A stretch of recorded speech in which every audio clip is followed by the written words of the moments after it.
Blake Lively has told people that there were multiple reasons that Justin Baldoni made her feel uncomfortable. It's a feminist buzzword. Uncomfortable on set. Blake beefing with her co-stars is a very common. Blake Lively's PR team wants us to know, but everything that's happening right now, it's hurting Blake's feelings. And I don't know if you guys have paused to consider that Blake's feelings might be getting hurt in all of this.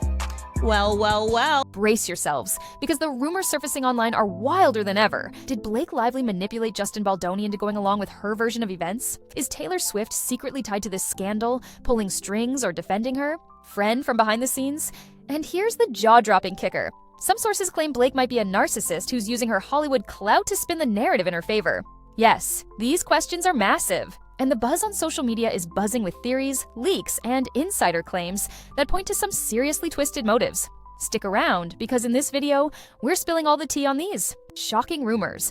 If you thought you'd heard it all, think again.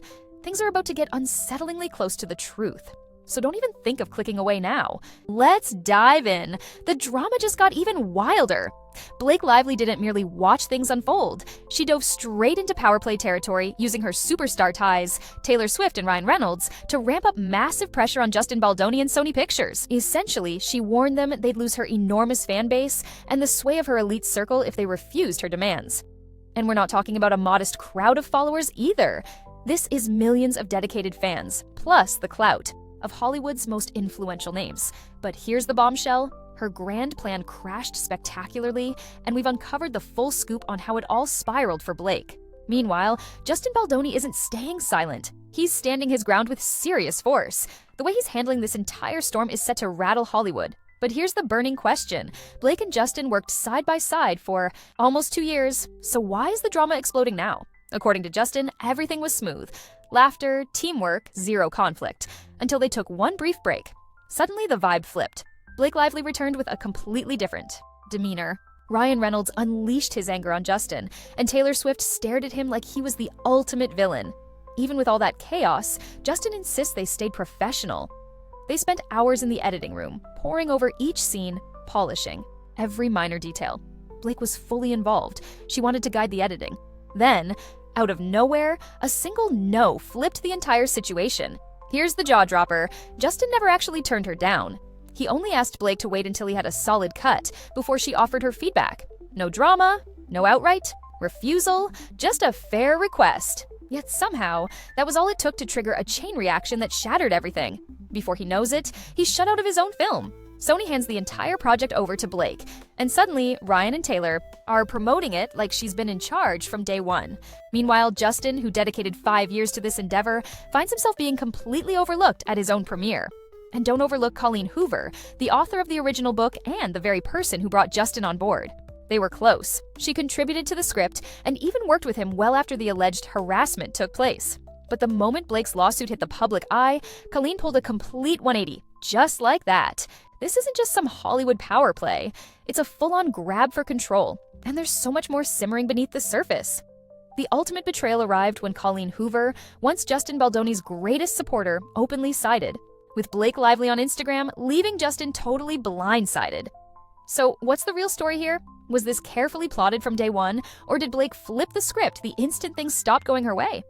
Justin never uttered a negative word about Blake, ever. In every single interview, he raved about her talent, imagination, and how deeply she contributed to the film.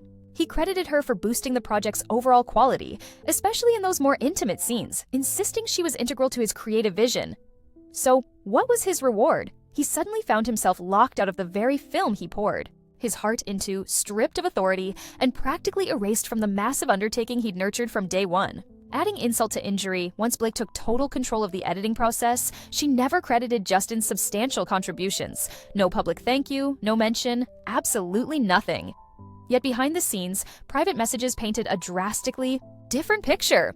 In those texts, Blake told Justin how much she appreciated working with him, praising his incredible talent and calling their collaboration inspiring.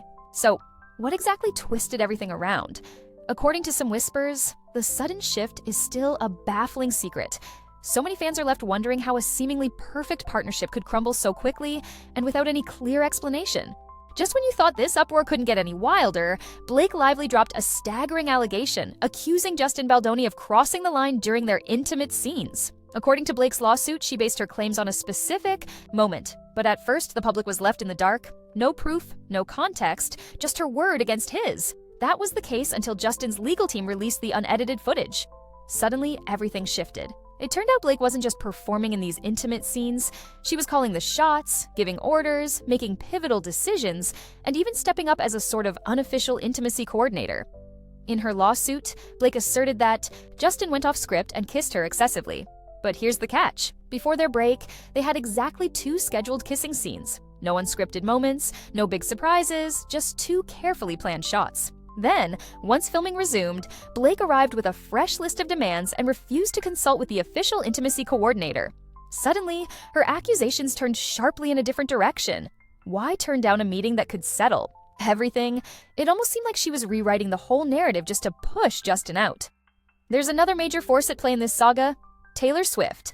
While Justin was searching for the perfect actress to portray young Lily, he discovered her and fought hard to land her the role. But guess who made the ultimate decision? Not Justin. It was Blake and Taylor. Even the actress herself confirmed that Taylor Swift provided the final thumbs up.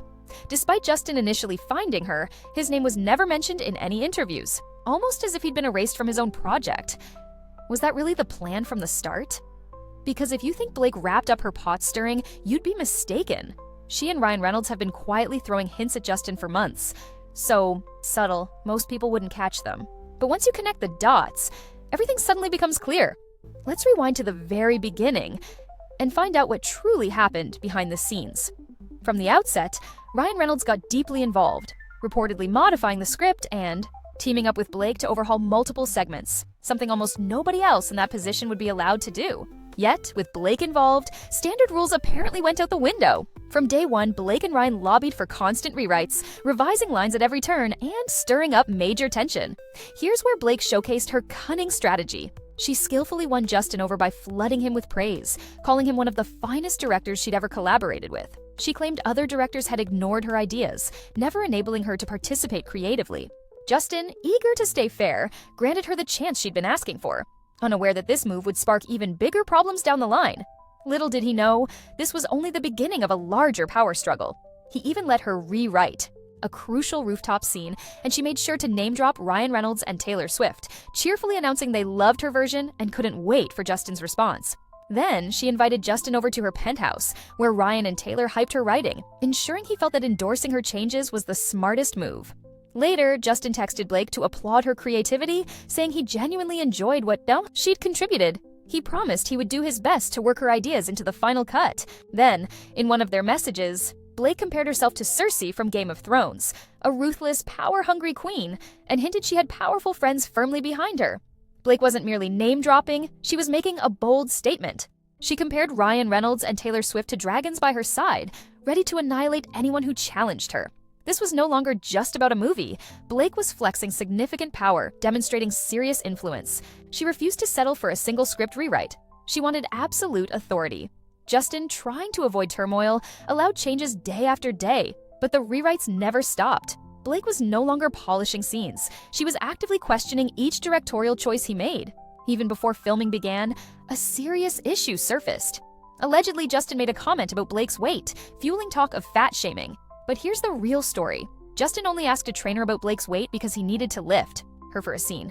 With his history of back problems, he just wanted to ensure both of them stayed safe. No insults, no judgment, just a practical concern. That conversation didn't remain private. Blake found out, got upset, and told Ryan. Ryan lost his temper, summoning Justin to the penthouse and accusing him of body-shaming Blake. She then threatened to leave the project unless Justin complied with her demands.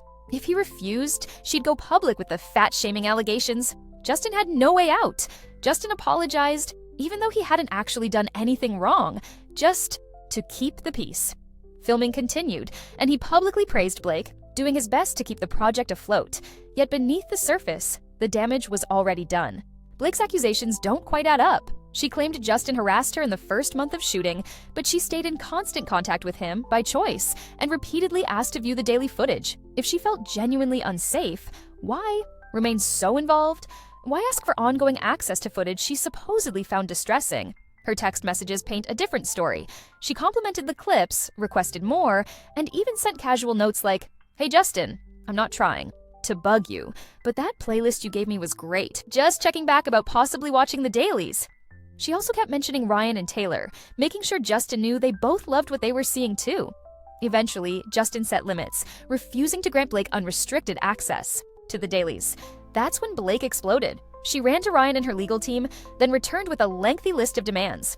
These weren't minor edits, but strategic power plays. If Justin didn't agree, she threatened to walk off the project entirely. With hundreds of people's jobs hanging in the balance, Sony was left dumbfounded. It was suddenly obvious. Blake wasn't just another actor on set. She was quietly running the show. Now, about the leaked footage challenging Blake's harassment claims against Justin. She painted an incendiary picture, accusing him of kissing her neck, sniffing her, and complimenting her scent. But the raw, unedited film told a different story. Unaware that audio was rolling the whole time, Blake thought she could level accusations without repercussion. When the real recordings surfaced, her allegations collapsed. In reality, both she and Justin stayed in character, following Blake's suggestion to keep rolling so the scene would appear more romantic in slow motion. Between takes, they bantered, laughed, and chatted casually, revealing no trace of inappropriate conduct from Justin. There's no sign of unease or tension, just two actors delivering their scene. They joke about dramatic slow-motion shots and even praise each other's real-life romances. Once the director yelled, "Cut," everything ended right then. No lingering, no inappropriate actions. In fact, Blake was the one who wanted to add lines to make the moment seem more romantic, in slow motion. Despite all that, Blake still accused Justin of harassment and brought up alleged body shaming. She even convinced Ryan that Justin was the villain. Keep this in mind, Ryan and Justin had never collaborated before, so Blake shaped Ryan's entire view of Justin right from day one. Strange changes appeared in the script. Why would Ryan Reynolds, who had never worked with Justin, fashion a character that mimicked him? Because Blake had already shaped Ryan's view behind the scenes. The subtle references to Justin's back issues and body worries weren't random. They stemmed from the off-camera drama Blake manufactured. Justin, who had a reputation for championing women's causes on his podcast and being gracious in real life, suddenly became the villain in Blake's lawsuit. Why? Possibly because he owns the rights to the sequel. If Blake tilts things in her favor, she could direct the next installment herself. Is it all just a coincidence? Or was this her goal from the start? From the start, Blake had a powerhouse crew at her back. Her husband Ryan Reynolds and Taylor Swift. So when Brandon, who plays Atlas, took to Instagram to endorse Blake's lawsuit, defending her, you couldn't help but wonder why.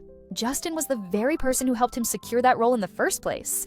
Meanwhile, Justin remains resolute, asserting he's been wrongly maligned. The betrayal cuts deep. He recalls one particularly vulnerable day on set. Sony pressured him over a wardrobe issue, and it was Blake who comforted him. Now, that same instance of solace is reportedly being weaponized against him in the legal battle. So here's the million-dollar question. Was this entire circus orchestrated to sideline Justin Baldoni, or did long-simmering grudges finally erupt? Are we dealing with secret alliances, possible hush money, and even a certain pop megastar pulling the strings from the shadows? One thing's for sure, the legal showdowns are just getting started, and there's no telling how deep this rabbit hole goes. Make sure to drop your theories in the comments, hit that like, and subscribe if you're dying for more jaw-dropping updates. Trust me, you won't want to miss what's coming next.